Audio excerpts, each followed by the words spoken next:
Bom dia, jovens! Tudo bem com vocês? Primeiramente, eu vou fazer um meia-culpa aqui, né? Meu notebook ele teve uma panezinha, eu tive que refazer os slides para vocês. Vocês não vão ficar prejudicados, na verdade são os mesmos slides, mas eu não segui o layout, né? Não segui o mesmo design de antes e fiz esses pelo celular, né? Então eu descobri aqui como é que eu conseguia manipular algumas imagens e salvei o que eu tinha no celular aqui, algum esboço daquela primeira apresentação lá de introdução e consegui recuperar algumas coisas aqui e a gente vai fazer dessa forma mesmo, né? Então, pessoal, saindo dessa primeira consideração aí de que eu estou provisoriamente sem notebook, infelizmente, né? Vamos retomar o conteúdo importante da aula. Nesse momento, galera, a gente acabou de fazer ali a primeira prova do trimestre, né? A primeira prova que era do capítulo 6 e 7. Capítulo 6 e 7 que falavam da região Nordeste, né? Todo o nosso conteúdo desse ano vai ser sobre as regiões do Brasil. Então, a gente falou primeiro da região Nordeste. Em segundo agora, capítulos 8 e 9, né? Que vão ser utilizados como parte do conteúdo para a segunda prova, vamos trabalhar a região Sudeste, tá certo?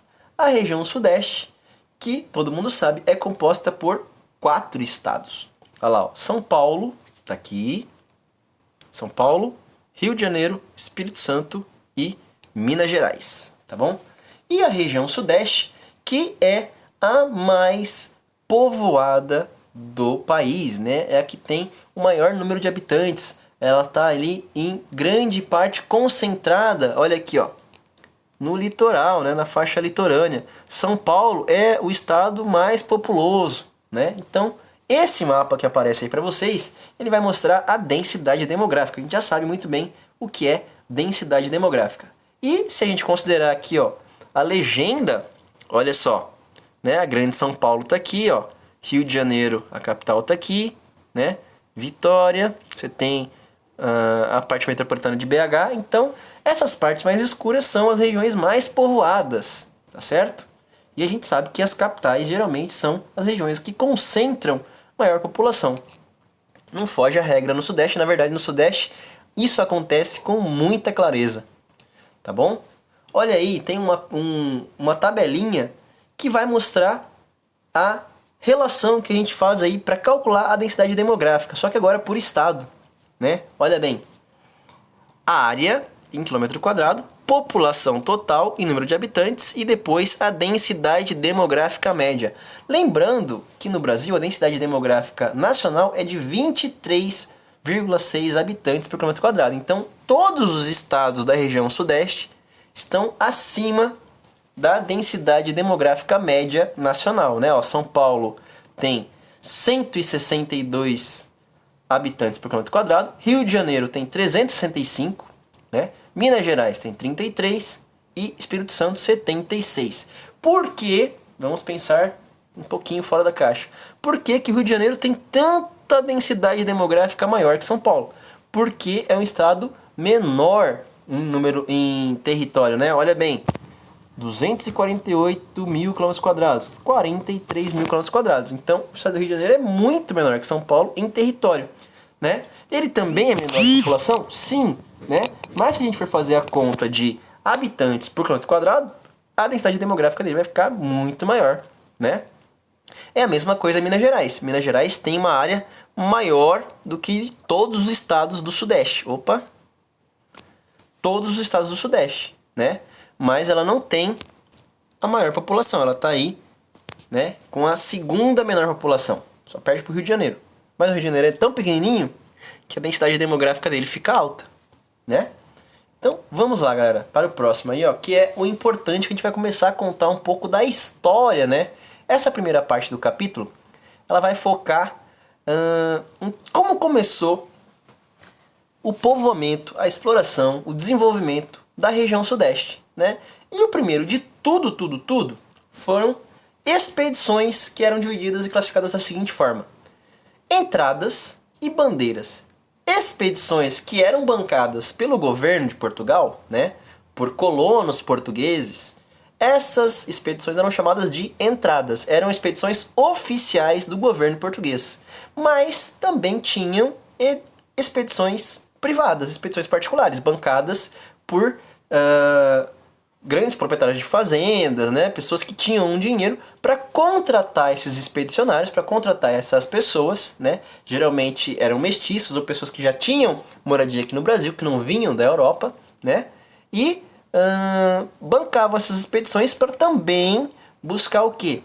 Indígenas para serem escravizados, né? Para serem usados de mão de obra, e minério, pessoal, né? O grande trunfo ali da região sudeste para ela começar a se desenvolver foi ter sido encontrado minério no território do sudeste. Até naquele momento, o Nordeste era o grande xodó de Portugal, né? Nordeste que tinha sido fonte de exploração para o pau-brasil, depois de cultivo da cana-de-açúcar, né? De plantio do algodão e do desenvolvimento da pecuária.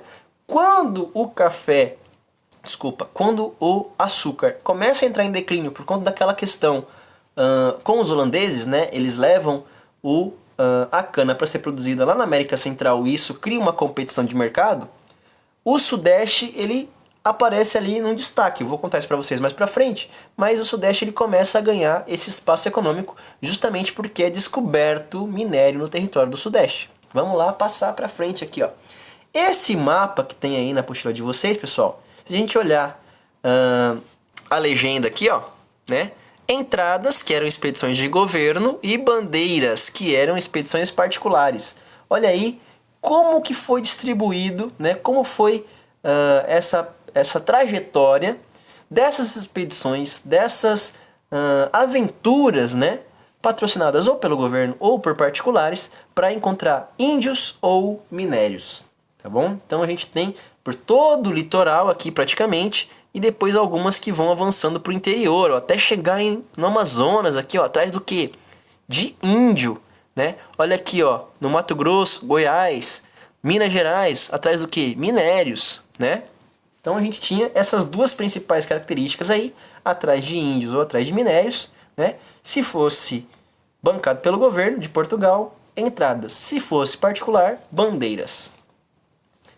E como é que começou essa colonização, essa exploração, esse povoamento, essa criação de laços, né, de comércio, de toda uma estrutura no Sudeste? Começou pela capitania de São Vicente. A gente tem duas grandes capitanias que prosperaram. Uma lá no Nordeste, que é a de Pernambuco, e a capitania aqui do Sudeste, ou lá do Sudeste, que a gente está no Sul, de São Vicente. A capitania de São Vicente, ela tinha dois grupos que começaram a se estruturar ali, começaram a desenvolver relações com os índios, né, com o território em si.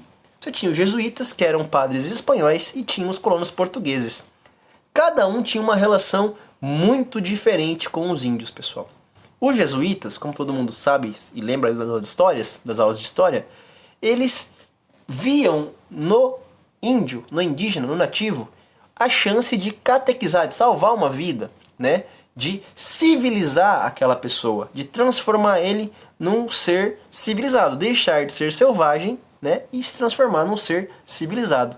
Já os portugueses, aqueles que vinham para colonizar a terra e para tirar os recursos para levar para Portugal, eles viam no índio uma ameaça, mas também uma fonte, uma possibilidade de gerar mão de obra escrava, né?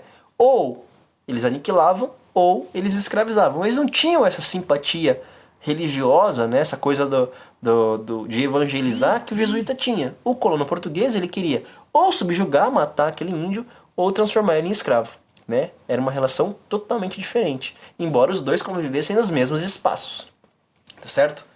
Tanto que foi por conta desse contato com os índios que os jesuítas e alguns colonos, né, foram desbravar a parte mais para dentro ali do litoral do Sudeste. Primeiro, eles desceram ali, né, na borda do litoral, né, chegaram no litoral da capitania de São Vicente e foram pegando trilhas indígenas, subindo, né, o Planalto de Piratininga até chegar na Serra do Mar, onde se encontrou ali depois a cidade de São Paulo, né? São Paulo, capital do estado de São Paulo, ela foi uma das primeiras cidades a ser colonizada, a ser desbravada, a ser criada no estado de São Paulo, na região sudeste, né? Primeiro ali São Vicente, o litoral, e depois, logo na sequência, São Paulo, porque ela tinha um solo muito rico, tinha uma posição privilegiada que protegia contra ocupações, né? Era longe relativamente do litoral, então ela tinha alguns benefícios para ser ali um território muito explorado no futuro, tá bom? Então vamos seguir aqui. Olha aí, ó, esse mapa ele aparece na apostila de vocês como um esboço do que era o mapa naquela época, né? Que levava aqui, ó, né? Chegava aqui o litoral, essa primeira foi a região ocupada, e depois como eles chegaram, olha aqui, ó, na serra, né? E descobriram a cidade de São Paulo. Então eles subiram pelos rios, né? Depois chegaram na Serra do Mar e aqui em cima eles descobriram um local seguro, fértil, né, que poderia criar uma nova vila, tá bom?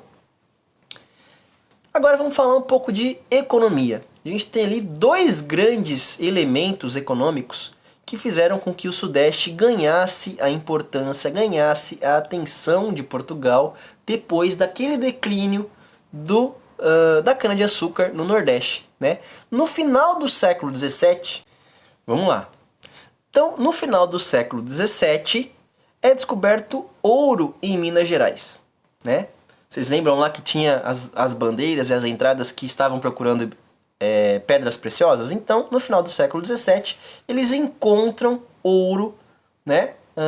No território lá de Minas Gerais. Eles encontram lá. E nessa mesma época, o que aconteceu? A cana estava em declínio lá no Nordeste, né? Vocês lembram que os holandeses levaram as mudas lá para a América Central? Então caiu a economia da cana-de-açúcar e de repente se descobre, né? Muito felizmente para os portugueses, se descobre ouro em Minas Gerais, tá certo? Essa descoberta ela vai ajudar em duas coisas. A interiorização da população, eles começam a ir cada vez mais para dentro do território, e o desenvolvimento da pecuária, né? Por quê? Porque quanto mais para dentro do território, era necessário você criar fonte de alimentação para aquela população. Então a pecuária ela vai caminhando sempre junto com a mineração. Tanto que, tanto em Minas Gerais quanto em Goiás, que a gente vai ver depois, e Mato Grosso, depois que entra em declínio a mineração, a pecuária toma o lugar dela como atividade principal daquela região, né? Em Minas Gerais também aconteceu isso. Começa a mineração, vem junto a pecuária. Quando a mineração entra em declínio, a pecuária toma o lugar, certo? E aí você tem um grande crescimento demográfico naquela região. Por quê? Porque você descobriu ouro, né? Todo mundo queria ir para lá, ficar rico, achar seu quinhãozinho de ouro e enriquecer, né? Era fácil naquela época, né? Então foi um grande chamariz para as pessoas irem para a região em busca de ouro, tá certo? Vamos ver aqui, ó. Tem um mapinha, deixa eu abaixar minha câmera aqui. Tem um mapinha, tem uma ilustração na apostila de vocês que mostra por período quantas toneladas de ouro, né, foram exploradas no Brasil todos os séculos, né, do século XV, XVI, XVII, tá certo? Então você tem ali toneladas e toneladas de ouro sendo transportadas do Brasil para Portugal, tá bom? Durante esse período aí de colonização portuguesa. Vamos lá. Por último, pessoal, mas não menos importante, a gente tem o café, né? O café que foi por anos, por séculos, o grande produto do mercado brasileiro para o mundo, né? E vamos contar um pouco da história dele então. Ele foi trazido da Guiana Francesa, lá a Guiana Francesa ali em cima, né? E ele foi originado da África, ele não é brasileiro, ele não é natural do Brasil, nem muito menos da Guiana Francesa. Ele foi trazido da África, né, para ser cultivado na América, né? A primeira experiência que a gente teve no território brasileiro com o café foi no Pará. Só que lá o clima era muito quente, muito úmido, né?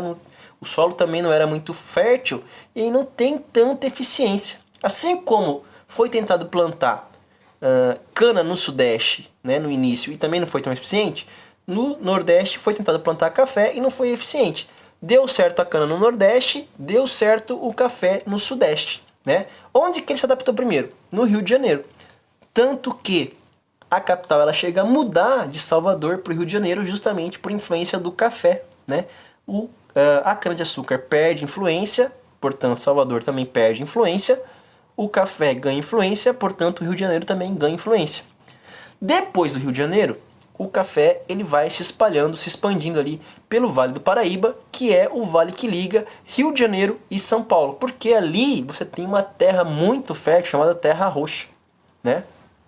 Além dos estados do Rio de Janeiro e São Paulo, o café também alcançou Minas Gerais, Espírito Santo, Paraná e Mato Grosso do Sul.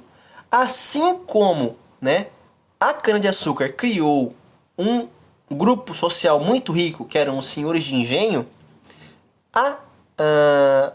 o cultivo, né, a criação de café cria um grande enriquecimento de uma parcela da sociedade que se tornam os barões do café, né? Então, ao declínio dos senhores de engenho e a ascensão dos barões de café, ao declínio da economia do Nordeste e a ascensão da economia do Sudeste, a capital sai de Salvador, lá no Nordeste, e se torna Rio de Janeiro, a nova capital do Brasil, justamente por conta dessa influência, dessa troca, né, entre o que era a economia do açúcar, lá no Nordeste, e o que vem a ser a nova economia do café, que passa também por essa atração do ouro, lá de Minas Gerais, né? Então você tem dois ciclos que são muito importantes para o Sudeste, que é o ouro e o café, e isso enriquece, né, fortalece a imagem dessa região para os colonos e para a própria metrópole, né? Portugal começa a olhar com muito interesse para essa região, e justamente é ali que você tem as grandes ondas de desenvolvimento, e isso até hoje, né? A região Sudeste até hoje é a região mais desenvolvida do país, tá bom? Vamos ver aqui, ó, né? As áreas de cultivo do café entre o século XIX e século XX. Então ela começa aqui, ó, né? Começa aqui no Rio de Janeiro, se expande pelo Vale do Paraíba, né? E depois vai para onde, ó? Espírito Santo, interior de São Paulo, pedacinho de Minas Gerais, né? E Paraná e Mato Grosso do Sul, né? Ela vai se expandindo por um eixo desde o Espírito Santo até o Mato Grosso do Sul, ó. Tá certo? Então olha só como a cultura do café ela se expandiu, saindo daqui do Rio de Janeiro e tomando uma proporção gigantesca. Aqui acabou, não era para passar? Vou voltar aqui, mas na verdade era para encerrar o vídeo mesmo. Pessoal, então o seguinte, né? Vamos terminando por enquanto. A ideia é que junto com essa aula vocês vão receber o gabarito, né, dos exercícios do capítulo 8 da apostila, né? Junto com esse slide vai ser mandado para vocês lá no Clipe Escola esse gabarito, tá certo? Na próxima aula dessa semana ainda, vocês vão receber o gabarito do capítulo 8 do livro suplementar. Então a gente termina o capítulo 8 essa semana, tá bom? E assim a gente continua, né? Semana que vem capítulo 9, depois capítulo 10, até terminarmos o conteúdo para a segunda prova. No final lá do capítulo 10, a gente vai começar a correção da atividade 2, né? Sempre como aconteceu, tá bom? Então é isso, galera. Por enquanto é só. Tá certo? Fiquem bem, se cuidem, estudem aí, já deixem organizado o material de vocês, para não precisar ficar correndo lá no final, né? Afinal agora são 3 capítulos, vai ser um pouquinho mais de conteúdo, tá bom? Então se cuidem, fiquem bem, beijo, beijo e tchau, tchau!